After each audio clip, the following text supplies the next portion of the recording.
తెలివితేటలు ఇవేనా ఇవాళ బతకడానికి పనికొచ్చే తారక మంత్రాలు? దిమాకున్నోడే దునియా మొత్తం దున్నేస్తాడన్న కాన్సెప్ట్ ఒక్కటే మన కుర్రకారుని కమ్మేస్తోందా? ఒక్క ఐడియాతో జాక్పాట్ కొట్టే సర్జీలు మన మధ్యన బోలెడంత మంది. కానీ సదరు ఐడియాలజీలన్నీ మంచికి కాకుండా ముంచడానికి మాత్రమే ఉపయోగపడుతున్న ఇవాల్టి పోగాలం, తప్పుడు దారులన్నీ రాజమార్గాలుగా ముద్రలేయించుకుంటున్న ఇవాల్టి నేపథ్యం నవతరాన్ని నట్టేట ముంచెత్తుతోంది. యువకులాన్ని ప్రమాదపు టంచుల్లోకి నెట్టిపారేస్తోంది.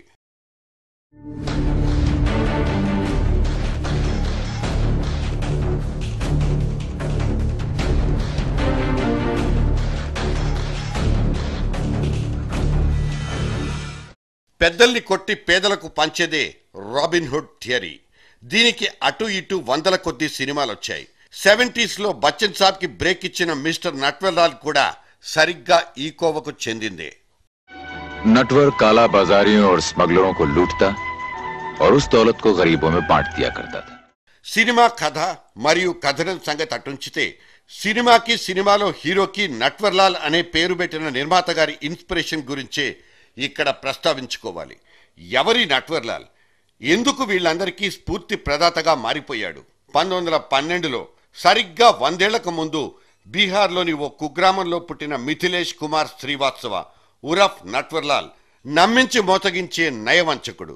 వీడి గురించి 4 ముక్కల్లో చెప్పాలంటే, వీడో ఆరితేరిన ఆర్థిక మోసగాడు. వీడికి 50 పైగా మారుపేర్లు, 60 ఏళ్లలో 18 సార్లు అరెస్ట్, 84 ఏళ్ల వయసులో జైలు నుంచి పరార్, చనిపోయే నాటికి వందలాది కేసులు పెండింగ్.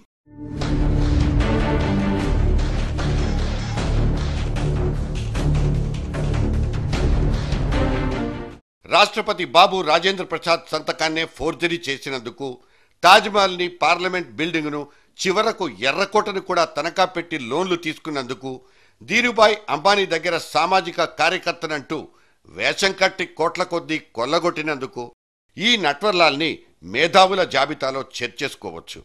కాకపోతే మన దౌర్భాగ్యం ఏంటంటే, వీడిని దేశమంతా పరుచుకున్న వీడి తాలూకు వారసుల్ని మాత్రమే జనం గుండెలకు హత్తుకుంటున్నారు. ఆర్థిక నేరగాళ్లే ఆరాధ్యులుగా, ఆదర్శవంతులుగా ఫిక్స్ అయిపోతున్నారు. వీళ్ల తెలివితేటలకే ఫిదా అయిపోతున్నారు. జీ హుజూర్ అంటూ జోహార్లు అర్పిస్తున్నారు. ఇదే ఇక్కడ భయపెట్టి చంపి పారేస్తున్న ఒకానొక ప్రమాద హెచ్చరిక.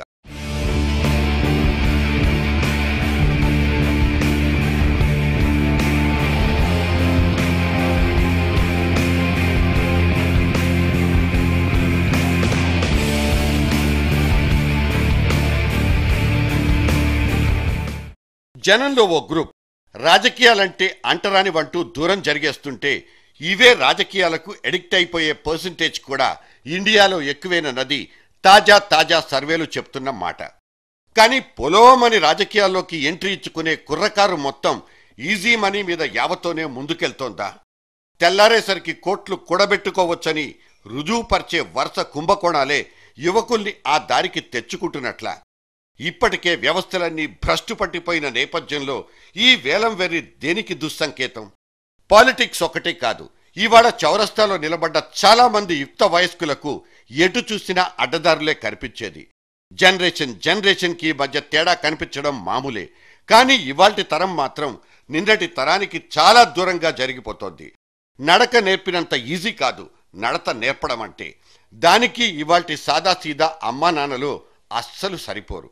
నేను ఇలాగే ఉంటాను, నేను నాలాగానే ఉంటానంటూ తలలెగరేసే డోంట్ కేర్ సంస్కృతిలో కుర్రకారు కొట్టుకుపోతుంటే ఇక బ్రేకులేసే దారిలో ఎక్కడా? 16 కాదు 13 దాటిందంటే చాలు వాళ్లను ప్రభావితం చెయ్యడానికే అన్ని పరిస్థితులు పోటీ పడేది. సినిమాలు, సావాసాలే కాదు, సమాజంలో ఏ ఒక్కటైనా ఇవాళ సక్రమంగా లేని పరిస్థితి. అందుకే ఎటువైపు వెళ్ళాలి, ఎవరి వెనక నడవాలన్న స్పష్టత దొరక్క సగటు యువత కకావికలమైపోతోంది. చివరకు చెడ్డవాళ్లుగా, చెల్లని కాసుగానే మిగిలిపోతోంది. ఫలితం ఇవాళ నమోదవుతున్న నేరాల్లో అధిక పక్షం 18 ఏళ్ల లోపు వాళ్లే దోషులు.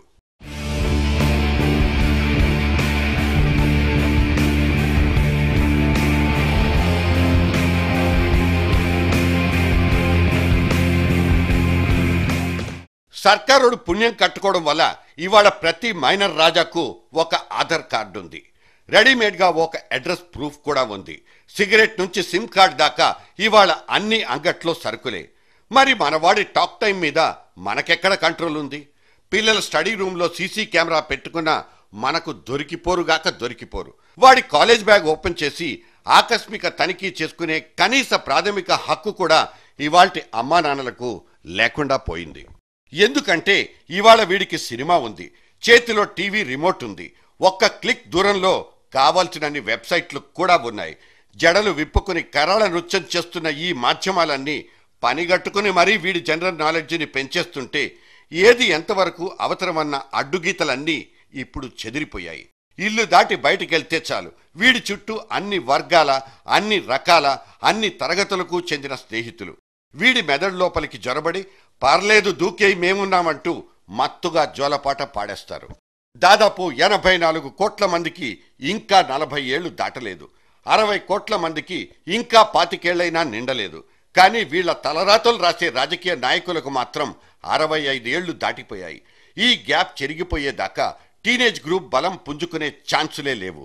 ఉపాధి దొరక్క పొట్ట చేత పట్టుకుని వలసలు పోతున్న గ్రామీణ యువతకైతే తమ కోసం ఏ చట్టమూ చేయడం లేదంటూ పాలకుల మీద గొంతు దాకా కసి, కోపం. అర్బన్ యూత్ సైతం అన్నా హజారే లాంటి దేవుడి లాంటోడు ఎవడో వస్తాడని ఎదురు చూడడం, అలా వచ్చినప్పుడు జెండా మోయడం దగ్గరే ఆగిపోతోంది.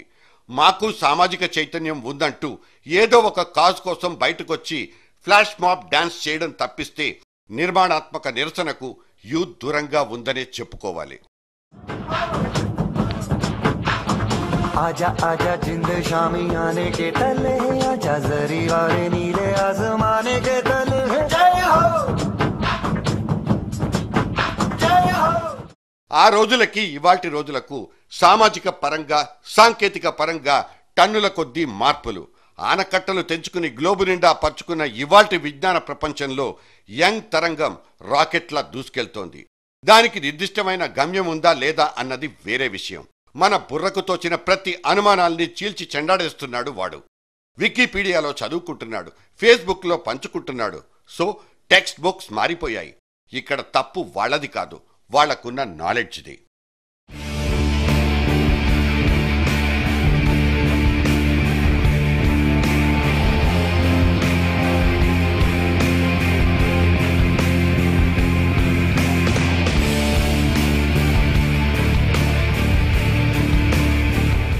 పాలరాతి అద్భుత కట్టడం తాజ్మహల్ ముంతాజ్ మీద షాజహాన్కున్న ప్రేమకు గుర్తు. మనకు తెలిసిందల్లా ఇంతవరకే. కానీ ముంతాజ్ అనే ఆవిడ షాజహాన్కున్న 7 భార్యల్లో ఒక్కతే మాత్రమేనని, ముంతాజ్ని పెళ్లాడ్డానికి ఆమె మాజీ మొగుడిని చంపేసింది ఈ షాజహానేనని, 13 మంది సంతానానికి జన్మనిచ్చి 14వ పురిటి నొప్పులు తట్టుకోలేకే ముంతాజ్ చచ్చిపోయిందని మనకు తెలుసా? ఈ ముంతాజ్ చచ్చిపోయిన తర్వాత ఆమె సమాధిని అందమైన పాలరాతి తాజ్మహల్గా తీర్చిదిద్దిన షాజహాన్ ఆమె చెల్లెల్ని పెళ్లి చేసుకున్న సంగతి కూడా అక్కడే సమాధైపోయిందన్న చరిత్ర మన సోషల్ టెక్స్ట్ బుక్స్లో రాసిలేదు. ఇవాల్టి సోషల్ వెబ్సైట్లో మాత్రం ఇటువంటి సమాచారం ఊరికే ఉచితంగానే దొరికేస్తోంది. ఇందులో తప్పు తెలుస్తోంది, ఒప్పు కనబడుతోంది. కానీ ఈ తప్పొప్పుల మధ్య తారతమ్యమే మిస్ అయిపోతోంది. నాన్న అంతా నీ తప్పే అంటూ నిలదీసిన బొమ్మరిల్లు కుర్రాన్ని అర్థం చేసుకున్నాం. పసుపు కంటే హీనంగా ఓ దుష్కార్యానికి పాల్పడి తప్పైపోయిందంటూ ఆత్మహత్యకు తెగబడ్డ ఇంకో యువకుణ్ణి చూశాం. వాళ్లను మనం అర్థం చేసుకోవడం లేదా, లేక వాళ్లను వాళ్లే అర్థం చేసుకోలేని ఊబిలో దిగబడిపోయారా తెలీదు. మహాత్మా గాంధీ మీద, మదర్ తెరసా మీద కూడా ఇవాళ కొన్ని నమ్మలేని నిజాలు హల్చల్ చేస్తున్నాయి. నట్వర్ లాల్ లాంటి నిలువెత్తు మోసగాండి సైతం లెజెండరీగా పిలుచుకుంటున్న వైనం ఇంకోవైపు వెక్కిరిస్తోంది. పాలు నీళ్లను వేరు చేసే ఓపిక లేని జనానికి ఇవాళ రాజకీయ నాయకులంతా ఒకటే రంగులో కనిపిస్తుంటే, అందరి విగ్రహాలు పెట్టేసుకుని అందరూ పూజలు అందుకుంటుంటే నేతాజీకి నట్వర్లాల్కి ఉన్న స్పష్టమైన తేడా గల్లంతైపోతోంది. ఇవాళ ఓ సంతకాన్ని ఫోర్జరీ చేయడం అంటే అది పిహెచ్డి పట్టా పొందడం కంటే చాలా గొప్ప పని. రాత్రికి రాత్రి 100-1000 కోట్లకు ఓనర్ అయితే వాడే ఇవాల్టి సరాసరి టీనేజర్కి ఒరిజినల్ హీరో. మొత్తంగా చూస్తే ఒకడిని తెలివిగా మోసపుచ్చడం, చట్టాల కంటే వాటిలోని లూప్ హోల్సే పెట్టుబడిగా మార్చుకుని ప్రభుత్వాన్ని, చివరకు కోర్టుల్ని కూడా బురిడీ కొట్టించడం అంటే అదే సిసలైన మేధావితనం. కన్ఫ్యూజన్లో కొట్టుకు చస్తున్న సరాసరి యువకుడు చివరకు ఇదే నిజం అనుకుంటున్నాడు. ఇలాగే ఫిక్స్ అయిపోతున్నాడు. 13+ at Crossroads.